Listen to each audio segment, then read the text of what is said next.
समय पूर्व रिहाई बरकरार रहेगी या इस पर बड़ा फैसला आने वाला है। सुप्रीम कोर्ट की सुनवाई के दौरान की गई एक सख्त टिप्पणी ने पूरे मामले को फिर से सुर्खियों में ला दिया है। अदालत ने ऐसा सवाल पूछा जिसने कोर्ट रूम में मौजूद सभी का ध्यान खींच लिया। क्या है पूरी खबर, जानिए हमारे साथ विस्तार से। नमस्कार, एक न्यूज 24 देख रहे हैं आप, मैं हूं अक्षत ब्यूटी। पूर्व सांसद आनंद मोहन की समय पूर्व रिहाई को लेकर सुप्रीम कोर्ट में चल रही सुनवाई अब बेहद अहम मोड़ पर पहुंच चुकी है। अदालत ने सुनवाई के दौरान ऐसी कड़ी टिप्पणी की जिससे इस मामले में अंतिम फैसले को लेकर सस्पेंस और बढ़ गया है। सुनवाई पूरी होने के बाद सुप्रीम कोर्ट ने अपना फैसला सुरक्षित रख लिया है। सुनवाई के दौरान कोर्ट ने कहा कि यदि ड्यूटी पर तैनात किसी जिलाधिकारी यानी कि डीएम की हत्या को भी दुर्लभतम अपराध नहीं माना जाएगा तो फिर आखिर किस अपराध को इस श्रेणी में रखा जाएगा। अदालत ने यह भी कहा कि ऐसे मामलों में नरमी का संदेश समाज और प्रशासन दोनों के लिए गंभीर परिणाम पैदा कर सकता है। कोर्ट ने टिप्पणी की है कि यदि इस तरह के अपराधों को पर्याप्त गंभीरता से नहीं देखा गया तो इससे अपराधियों का मनोबल बढ़ सकता है।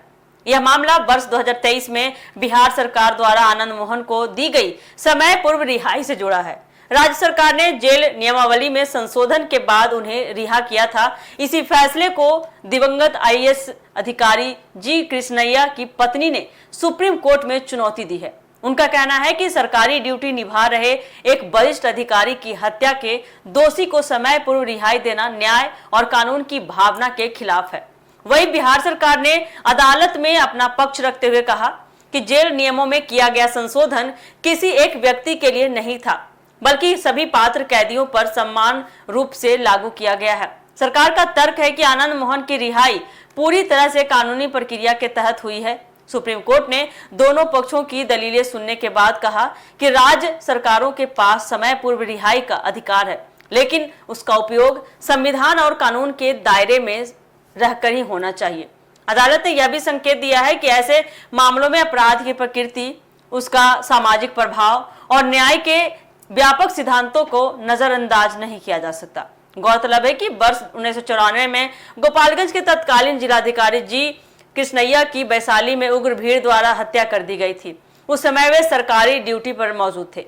इस मामले में आनंद मोहन को दोषी ठहराया गया है और उन्हें उम्र कैद की सजा सुनाई गई थी। तब बाद में बिहार सरकार ने जेल नियमों में बदलाव के बाद उनकी समय पूर्व रिहाई का आदेश जारी किया।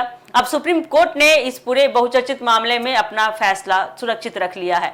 अदालत का अंतिम निर्णय न केवल आनंद मोहन की रिहाई पर असर डालेगा बल्कि आपको बता दें भविष्य में समय पूर्व रिहाई से जुड़े मामलों के लिए भी एक महत्वपूर्ण कानूनी मिसाल बन सकता है। इसलिए अब सबकी निगाहें सुप्रीम कोर्ट के अंतिम फैसले पर टिकी है कि आखिर आगे अंतिम फैसले में क्या कुछ होता है। तो देखिए आने वाले समय में आनंद मोहन के मैटर में सुप्रीम कोर्ट की तरफ से अंतिम फैसला क्या कुछ होता है, इसकी अपडेट हम आपको अपने चैनल के माध्यम से देते रहेंगे। फिलहाल के लिए इस खबर में इतना ही, दीजिएगा इजाजत, धन्यवाद।